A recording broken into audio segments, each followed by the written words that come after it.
참어머님께서 저명한 한국 대학 교수의 담배를 끊게 하셨다. 김모 박사 1917에서 1999는 이화여자대학교 교수였습니다.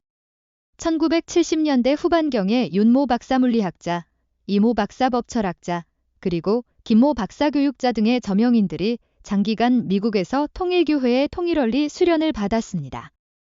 이분들은 통일원리에 대단히 많은 은혜를 받았고 이후 통일교회 행사에 참가하여 많은 업적을 남긴 것으로 알고 있습니다. 김 박사가 미국에서 수련을 받고 미국에 체제하고 있을 때의 일입니다. 참어머님께서 30대였을 것입니다. 지금도 아름다운 참어머님께서 그때는 얼마나 아름다웠겠습니까? 김 박사는 참어머님 곁에 가까이 가려고 많은 노력을 했습니다. 참어머님 곁에 있는 것만으로도 심령의 부활을 느꼈기 때문일 것입니다. 김 박사는 미국에서 참부모님을 뵐 기회가 자주 있었고 또 같이 외출할 기회도 있었던 것 같습니다. 그때마다 김 박사는 참어머님 곁에 가려고 노력했다고 합니다. 그때 있었던 김 박사의 간증을 소개하겠습니다. 김 박사는 담배를 무척 좋아한 헤비 스모커였다고 합니다. 김 박사가 해방 직후 학생 데모 등으로 구치소에 들어간 적이 있습니다. 구치소에 있을 당시 조선인민당 당수였던 여운형이 학생들을 위로하기 위해 구치소를 찾아왔습니다.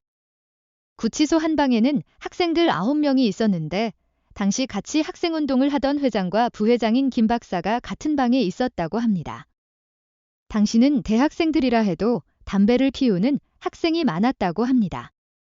그런데 구치소에 있으므로 모두 담배를 피우지 못하고 있었습니다. 여운형은 학생들이 담배를 피우고 싶을 것이라는 생각을 하였고 담배를 하나 꺼내 불을 붙이려고 했습니다. 옆에 있던 간수는 말리려 했지만 여운형은 내가 피우려 한다고 하면서 물리쳤습니다. 여운형은 담배에 불을 붙인 다음 9명의 학생들에게 서열순으로 한 사람이 딱 한 모금만 빨고 다음 사람에게 넘겨라 라고 했다고 합니다. 김 박사는 당시 서열 2위였으므로 차례로는 두 번째 피우게 되는 것입니다. 그런데 꼴초였던 김 박사는 한 모금만 피우는 것이 마음에 들지 않아서 받은 담배를 그대로 세 번째 자에게 넘겼다고 합니다. 세 번째 사람이 담배를 받는 순간 피우고 싶다 하는 마음이 들어 무척 후회했는데 마지막 9명째가 피운 담배는 담뱃불이 떨어질 정도가 되어 더 이상 피우지 못하게 되었다는 것입니다. 그러는 가운데 김 박사는 담배 피우고 싶다는 후회의 표정이 역력했던 것 같습니다.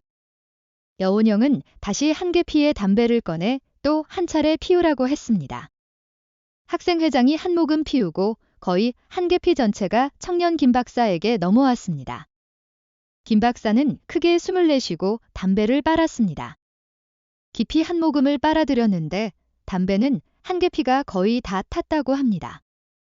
담배는 불기둥처럼 빨갛게 남았고 다음 사람에게 넘겼습니다. 다음 사람은 담배를 피우지 못할 정도였다고 합니다. 김 박사는 그 정도로 꼴초였다고 합니다. 그런 김 박사가 미국에 가서 통일교회 수련을 받을 때도 담배를 피웠습니다. 담배를 피운 사람은 알겠지만 담배를 피우고 난 후에는 담배 냄새가 온몸에 배어 곁에 있어도 냄새가 납니다. 참부모님과 같이 외출할 때도 있었는데 그럴 때마다 김 박사는 담배를 피우고 난 다음에도 참어머님 곁으로 갔다고 합니다. 그런데 그럴 때마다 참어머님께서는 다른 곳으로 가는 것입니다. 그래도 김 박사는 또 참어머님 곁으로 갔습니다. 몇 번을 반복했는데 참어머님께서는 김 박사 곁에 있고 싶지만 담배 냄새 때문에 곁에 있을 수 없어요 라고 했다고 합니다. 김 박사는 충격을 받았습니다. 담배 냄새가 싫다니 그때까지 그런 말을 많이 들었지만 참어머님께 그런 말을 들은 다음 큰 충격을 받았다고 합니다. 그는 그날 그 시간 단칼에 담배를 끊었다고 합니다. 그 시각부터 담배를 끊고 다시는 담배를 피우지 않았다는 것입니다. 김 박사는 후일 참어머님께서 내가 담배를 끊게 해주셨습니다 하고 간증하셨습니다. 영계를 두루 섭렵한 영통인이 다음과 같은 말을 했습니다. 지상에서 술을 많이 먹은 사람과 담배를 많이 피운 사람은 영계에서는 가까이 갈 수 없을 정도로 역한 냄새가 났습니다. 나는 그 이야기를 듣고 왜 영계에 있는 영인에게서 술 냄새, 담배 냄새가 역하게 날까 하면서 의문을 품은 적이 있었습니다. 그런데 어느 날 아침 일찍 출근을 할 때의 일입니다. 술에 만취한 젊은이가 전철 의자에 앉아 자고 있는데 그 곁에 가니 정말 역한 냄새 때문에 있을 수가 없어서 자리를 옮긴 적이 있습니다. 영계에서도 그런 냄새가 나는 사람 곁에는 있고 싶지 않을 것입니다. 참어머님은 김 박사의 담배 냄새가 너무 심하여 한마디 주의한 것이 담배꼴초인 김 박사가 단번에 담배를 끊게 하셨습니다. 참어머님은 김 박사의 담배를 단칼에 끊게 하는 그 한순간을 놓치지 않으신 것입니다. 김 박사는 영계에 가서도 담배 냄새가 안 나는 영인이 되었을 것입니다. 김 박사는 영계에서도 참어머님께 감사할 것입니다. 구독, 좋아요는 많은 힘이 됩니다. 시청해 주셔서 감사합니다.